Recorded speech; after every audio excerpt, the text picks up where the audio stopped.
Y al mismo tiempo diputado nacional. ¿Cómo va, Sergio? Buen día. Hola, ¿qué tal? Buen día y un saludo a toda la audiencia. Sergio, bueno, a ver, 55 al 60%, ¿no se pueden estirar los bancos con la guita que ganaron? Más allá del porcentaje de 55 a 60, la forma de pago que ellos proponen, que es de 5 a 7 pagos del acuerdo salarial, es lo que hace que también se rechace la propuesta, ¿no? Porque si fuera así, y de acuerdo a la proyección de inflación que se estima, en 7 meses, nosotros perderíamos en 7 meses contra la inflación. Creo que han ganado lo suficiente, han tenido un tiempo más que prudencial desde enero a abril, que por nuestra paritaria venció en diciembre, como para poder haber arrimado una propuesta. Cuando nosotros pedimos el 60 sobre la base de los 60 como mínimo de discusión, de base de discusiones, sobre la base de lo que ellos mismos pronostican y diagnostican en el relevamiento expectativa de mercado como inflación. Es decir, ellos dicen que la inflación va a ser tanto y te ofrecen menos, y para colmo te dicen te lo pago en 7 cuotas. De ahí viene lo inadmisible de la propuesta. Así que, bueno, esperemos que luego de la medida de fuerza nos podamos sentar desde otro lugar, entiendan que la gente está enojada con los bancos y que trabajadores, y que requieren una respuesta urgente. Ojalá lo podamos resolver la semana que viene. Claro, pues si no, digamos, esta forma de pagar en cuotas, el trabajador nunca puede ahorrar. Claro, no solo no puede ahorrar, vas atrás de la inflación. Claro. Quiere decir que a vos te suben los productos, no tenés la plata para comprar la totalidad de bienes y servicios que vos comprabas el mes anterior, y cuando te viene es para compensar nada más lo que vos ya pagaste. Y no sé si todo el mundo tiene dinero para sacar del bolsillo, no solo para ahorrar, sino para comprar algo que te subieron y que el mes anterior valía de una manera y ahora vale de otra. Y vuelvo a repetir, cuando ellos pretenden pagar de 5 a 7 pagos, es porque en esos 7 meses nosotros perdemos con la inflación. No, y la guita que ganan los bancos en 7 meses. Mira, los bancos, también nosotros tomamos una referencia, aparte de los índices de inflación que ellos mismos proyectan, también tomamos una referencia. Ellos en el lapso de un año han incrementado entre un año y 12 meses, y 13 meses, 14 meses en algunos casos, han incrementado los paquetes de servicio que le venden a los clientes entre un 60 y un 189%. Y esos incrementos a los usuarios de los servicios se lo han hecho en 2 y en 3 veces. No entiendo por qué entonces a nosotros les debería parecer mucho que pidamos el 60 como piso de discusión, y no sé por qué le parece mucho que nosotros pidamos un tratamiento similar al que ellos le dan cuando cobran con los clientes, ¿no? No, mucho más en una época inflacionaria, donde no hay precio, está todo muy complicado, el laburante la tiene difícil. Es una situación muy delicada la que está pasando en la Argentina para que un grupo de vivos siempre nos manejen la vida a todos. Sí, más aún, mira, hace una semana el Banco Central sacó una resolución que les permite distribuirse los dividendos acumulados, que se denomina, son los dividendos que no pudieron distribuirse en el 2020 por la pandemia y 2021. El 20%, que es lo que le permiten distribuirse de dividendo acumulado, significa que entre los banqueros de la Argentina se van a repartir 121.000 millones de pesos. ¿Cuánto? El 20% nada más. ¿El 20% de lo que ganaron son 121.000 millones de pesos? Aproximadamente. Son dividendos acumulados, porque vuelvo a repetirte, son los del 2020 y 2021. O sea, hablamos que por año se dan 60.000 millones de pesos, más o menos. Claro, claro. Vos pensás que todavía le falta el 80% repartirse, quiere decir que le quedan 600.000 millones, más o menos. Que eso es lo que ganan los dueños de los bancos. Exactamente. Ese es el acumulado de dividendos que han tenido los dueños de los bancos en todo este tiempo. Entonces, es una actividad rentable, ganan muchísimo dinero. Ellos a sus clientes les imponen valores que se los incrementan del 60 al 189%, y a su vez se reparten, lo hacen en 2 o en 3 veces esos aumentos, y a su vez se reparten semejantes utilidades. No creo que sean la mercería de la esquina del barrio que no puede pagar un aumento, son la industria financiera y la que gana muy bien. Ahora, Sergio, también aprovecho tu presencia para hablar un poquito de política. ¿Cómo es la situación que está viviendo el Frente de Todos, esta interna, que a todos nos tiene medio como preocupados? Bueno, ojalá se pueda resolver y ojalá retomemos una senda de diálogo para articular un programa de gobierno que vuelva a poner en lugar al sujeto político por quien se creó el Frente de Todos, y ese sujeto político eran los que menos tenían, y obviamente con una inflación tan abrupta, tan grande, ese sujeto político es el que no ve el beneficio de haber acompañado al Frente de Todos en su momento, y por eso hemos perdido 5 millones de votos en la elección pasada. Creo que hay que reforzar eso, y por supuesto eso tiene que ser en el marco de preservar la unidad del Frente de Todos. Ahora es difícil discutir política cuando está la mayoría de la política en modo campaña, ¿no? ¿En modo, perdón? Campaña.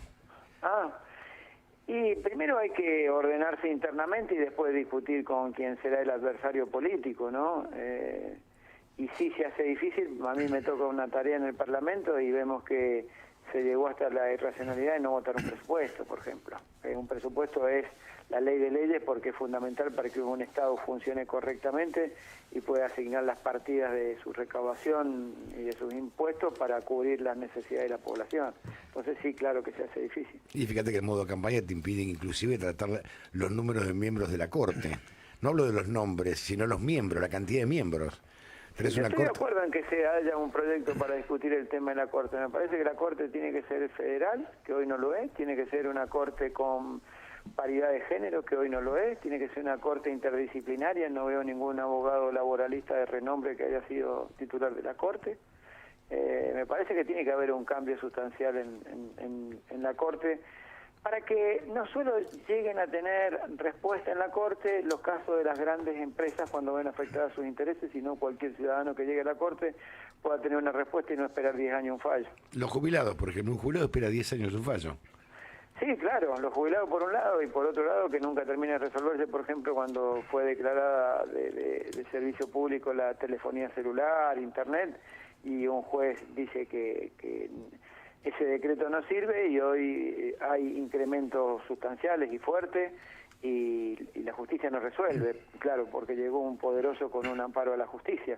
Ahora un jubilado se pasa años en el derrotero de la justicia para que le den la razón de que le liquidan mal un haber jubilatorio y pueda cobrar lo poco que cobra, lo pueda cobrar a los 10, 12 años. Así que me parece que está bien ampliar el número de cortes para que tenga mayor dinámica, para que sea más federal, para que sea interdisciplinario y para que tenga paridad de género.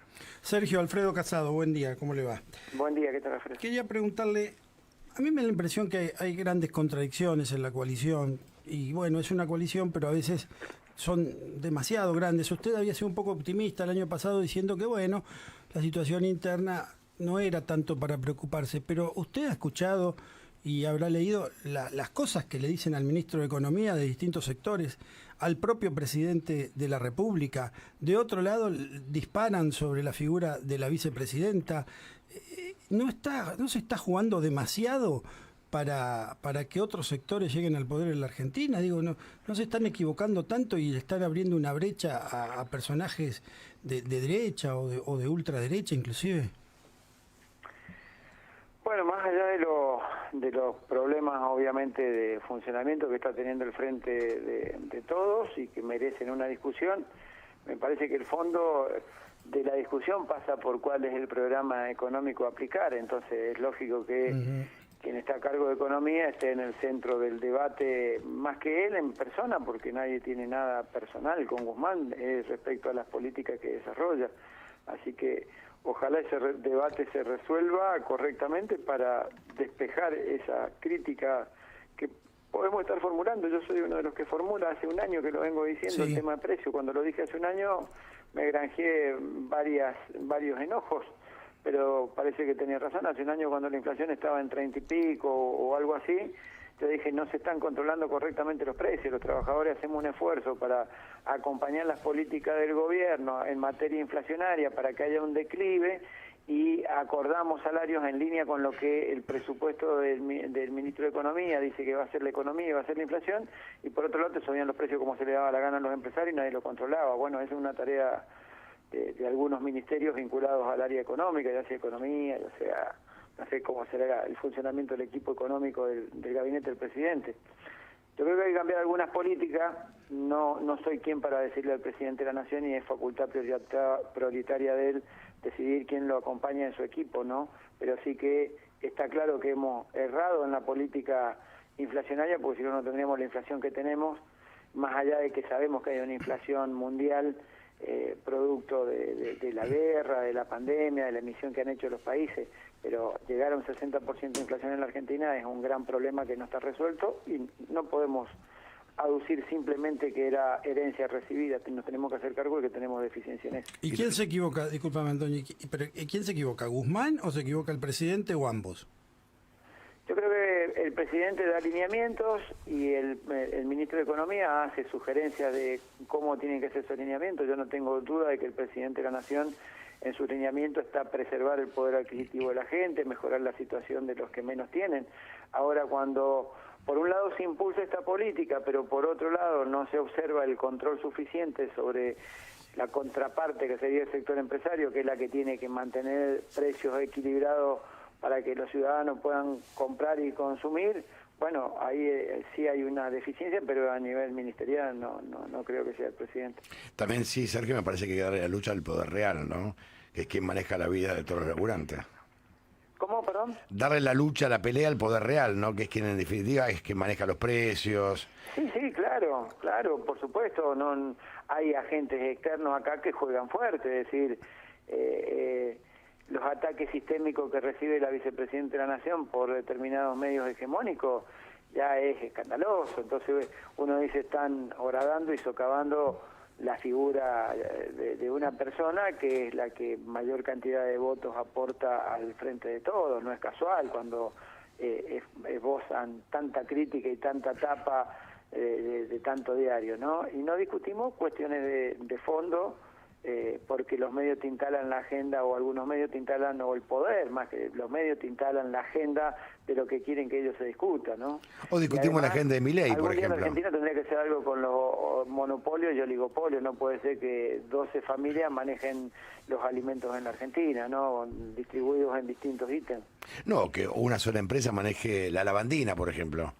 Sí, y es imposible. Estudiábamos justamente con los economistas nuestros y hay determinados segmentos donde tenés un oferente o dos oferentes o tres oferentes nada más y se ponen de acuerdo, y por más esfuerzo que haga el gobierno y por más esfuerzo que haga el pueblo, te aplican los precios que ellos quieren, ¿no? Ahora, ni el kirchnerismo en su momento de mayor poder y de mayor fervor y solo adhesión, Cristina pudo hacerlo, ¿no? Cristina en su momento se enfrentó a Clarín, se enfrentó a los grandes claro, grupos, y fíjate cómo... Y no pudo, por ejemplo, nosotros siempre hablamos acá, Sergio, de la ley de entidades financieras, ¿no? Que alguna vez se anunció y no han podido, en todo el periodo democrático, algunos han adherido fuertemente a eso, pero los que fueron un poco más progresistas nunca pudieron derribar ese muro, ¿no?